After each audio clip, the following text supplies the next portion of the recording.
Hey, what's up Fusik Nation ya, kembali lagi kita di Facebook Ads Anti Dukun Series bersama dengan Fusik. Kali ini sudah ada di episode yang keberapa ya, aku lupa lagi, sekitar 34 atau 35 ya. Nah, seperti judulnya, kita akan ngebahas tentang fenomena produk yang diperkosa bareng-bareng ya.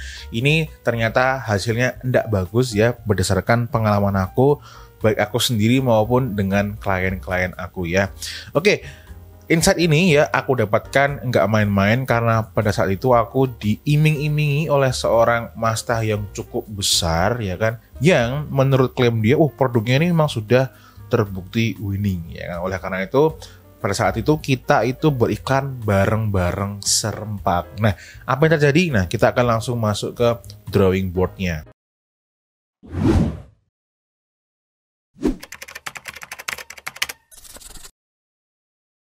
Halo, selamat datang di Facebook Ads Anti Dukun Series yang versi gratis. Tentunya ini nggak beneran gratis karena kalian bayar menggunakan iklan. Kabar baiknya sekarang sudah ada Facebook Ads Anti Dukun Series yang versi premium, yang disitu ada materi-materi yang nggak akan aku share di YouTube. Karena apa? Agar dipraktekkan dan diulik maksimal oleh kalian-kalian manusia-manusia pilihan. Nah, materi-materinya itu seperti apa? Yang menurut aku penting, ini seperti framework iklan anti dukun. Jadi nantinya campaign, adset, dan ads kamu itu nggak acak-aduk supaya nanti datanya bisa jauh lebih enak untuk dibaca. Lalu selanjutnya yang nggak kalah penting adalah framework retargeting, karena di luar sana banyak sekali yang sesat ya, ngajarin retargeting nggak bener. Nah, di sini juga aku jelaskan secara detail. Terus tofu, mofu, bofu tak tambahin BOC. Nah, itu mungkin teman-teman udah pernah dengar.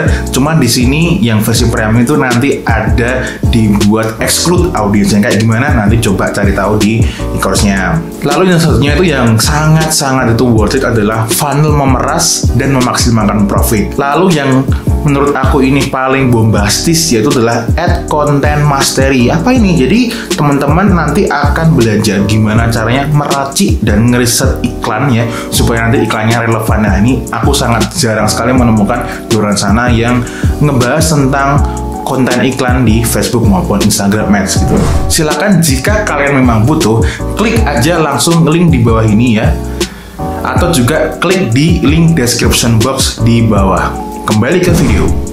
Seperti kalian lihat di sini ada suatu gambar, yaitu ini anggap aja ya, botol di tengah ini adalah produk ya, supaya gampang aja. Oke. Nah, di mana produk satu ini itu dikeroyok bareng-bareng oleh kalian semua ya kan. Nah, pertanyaannya itu siapa yang nanti endingnya akan memenangkan perlombaan pengkeroyokan ini ya? Menurut pengalaman aku ya, kalau produknya sama, konten iklannya juga sama, apalagi websitenya juga sama ya kan. Nah, itu nanti yang akan menang adalah yang pertama adalah yang dia budgetnya paling besar. Oke, budget paling besar ya. Jadi barang siapa punya budget paling besar, dia akan memenangkan pertarungan ini ya kan. Nah, kendalanya kalau kalian itu ngiklan bersama seorang mastah, yang mastah tersebut masih menjalankan iklan tersebut untuk produk tersebut ya kan, itu akan menjadi suatu kendala, akan menjadi suatu mimpi buruk buat kamu. Karena apa? Ya tentulah kalau kalian itu tidak bisa menyamai budget atau melebihi budget yang digelontorkan oleh si mastah tersebut, berarti ya kamu akan kalah. Karena apa? Budget dia lebih besar. Nah, buat kalian yang belum tahu ya, di Facebook Ads itu memang dia ada suatu sistem ya, kalau memang semua variabelnya sama ya, lalu ada advertiser yang dia budgetnya lebih besar. Nah, itu berdasarkan yang aku tahu ya, advertiser tersebut akan mendapatkan prioritas yang lebih diunggulkan daripada kamu yang budgetnya masih ceng-ceng-po. Nah ya, lalu misal nih ada lagi advertiser lain ya, yang dia mempunyai akun yang dia kedudukannya lebih tinggi daripada kamu. Biasanya itu disebut namanya akun whitelist lah kayak gitu ya. Nah, misalnya dia punya akun yang namanya akun whitelist ya kan. Lupa terusannya kayak gini, whitelisted atau whitelist gitu ya. Nah, ini ya juga aku alami juga pada saat itu ya, ternyata ada seorang ya di salah satu tim gitu yang dia itu menyewa suatu akun yang sudah whitelist ya kan, yang dimana akun whitelist Facebook itu dia harus sudah spend berapa gitu ya, intinya dia nyewa lah itu. Nah, dengan dia menggunakan akun whitelist tersebut ya, walaupun konten iklannya juga sama, websitenya sama ya, landing page sama, ternyata dia bisa memenangkan juga perlombaan yang sedang kita jalankan pada saat itu ya. Nah, karena apa? Dia menggunakan akun whitelist gitu. Nah, terus ya pemenang lagi yang paling besar adalah ya tentu adalah si brand owner ya. Sebenarnya brand owner ini juga sama aja, sama kayak misal si Mastah ini ya, kalau dia budgetnya lebih besar ya. Cuma yang namanya brand owner ya dia jadi gini, menurut aku ya, ketika seorang brand owner itu merekrut orang-orang untuk mengiklan, harusnya si brand owner tersebut tuh ya gak ngiklan ya kan, supaya yang iklan adalah yang lain-lain. Tapi kalau brand owner juga ngikut iklan, itu kalian itu 80% ke atas itu kalian akan terseok-seok ya. Jadi kalau kalian menemukan fenomena seperti itu ya, kalian bangun ya. Mungkin di awal-awal kalian akan tetap mendapatkan porsi ya, untuk apa? Menikmati cuannya dari produk tersebut. Tapi nanti lama-kelamaan ya, seperti yang kamu alami sekarang ya, karena kamu nonton video ini, itu nanti ya akan mendelep itu apa ya? Akan mulai terjun ya profitnya. Karena apa ya? Karena dikeroyok barang-barang, diperkosa barang-barang. Yang ini menurut aku enggak oke gitu kan. Nah, sekarang pertanyaannya, kalau misal kamu sudah terlanjur nyemplung di sini dan belum ada, mungkin kamu nyetok ya kan, terus nggak tahu gimana caranya, atau gimana pun caranya kamu harus bisa menghabiskan stok yang sudah kamu tumpuk ya kan. Oke, kalau kamu sudah terlanjur nyemplung ya, ngiklanin produk tersebut, nah ada satu cara ya, yang caranya ini bukan teknis Facebook Ads ya. Teknis Facebook Ads itu ya cuman gitu-gitu aja ya. Mau sampai kamu bisa pergi kemas nanti ya, hasilnya sama aja, akan seperti itu kalau cuman ngulik Facebook Ads doang. Nah, yang perlu dilakukan itu adalah kalian harus bisa membedakan konten iklannya, itu yang pertama ya. Jadi di sini ya, oke. Kamu harus punya konten iklan yang beda. Konten iklan beda. Oke. Nah, dengan kamu memiliki konten iklan yang berbeda, ya pasti nanti di luar sana ketika ada audiens yang nonton, oh ini berbeda dengan syukur-syukur ya, konten iklan yang berbeda itu kalian usahanya usaha yang lebih, yaitu produknya itu kalian foto sendiri ya, ataupun nanti kalian video iklannya juga dibikin sendiri. Intinya kalian bikin seolah-olah itu memang milik kamu sendiri ya.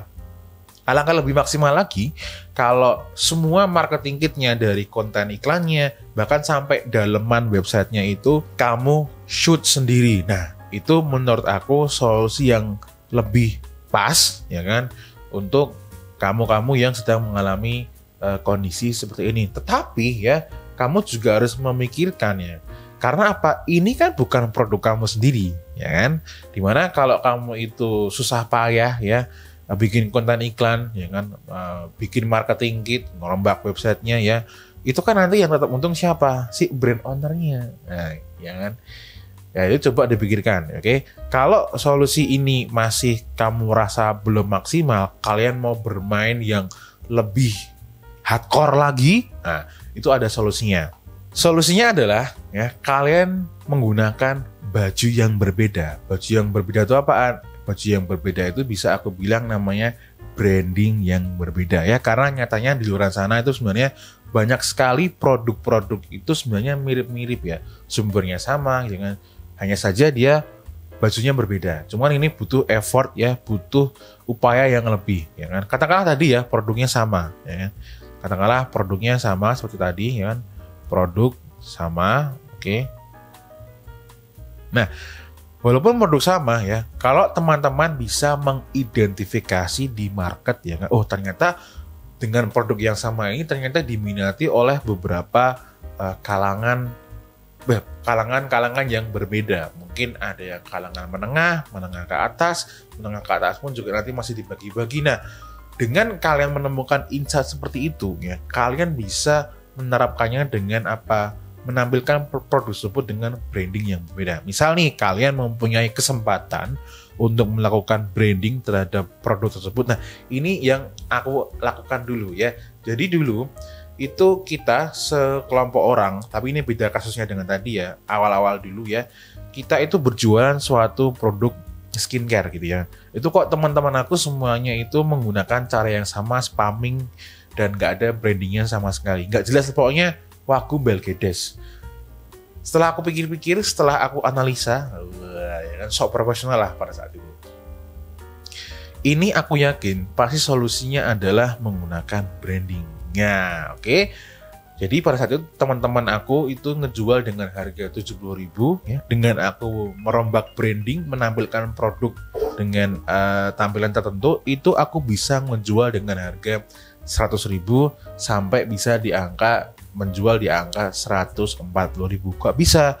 Karena memiliki tampilan yang berbeda. Nah, ini juga bisa kalian terapkan di sini ya. Misal tadi kalian menemukan bahwa ternyata sebenarnya tuh produk ini tuh bisa ya dapat penjualan yang oke dan profitable, hanya saja yang tampilannya yang tadi sudah dipakai sama si masa tersebut atau brand owner tersebut. Kalau dikeroyok terus ya hasilnya nggak maksimal. Maka oleh karena itu kalian memikirkan ya tampilan yang berbeda. Misal yang pertama nih, ya kan, kalian bikin tampilan produk yang seperti ini, atau mungkin ya yang bawahnya ini ya, kalian tampilkanlah dengan tampilan yang seperti ini. Ini contoh aja ya, ini produknya berbeda pasti ya, atau produknya dengan tampilan seperti ini ya.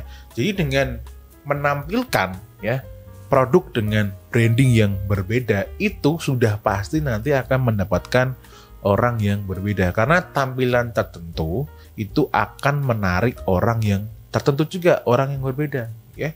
Tentu nanti ya selain tampilannya yang berbeda, berarti nanti konten iklannya nanti juga disesuaikan dengan branding kamu ya.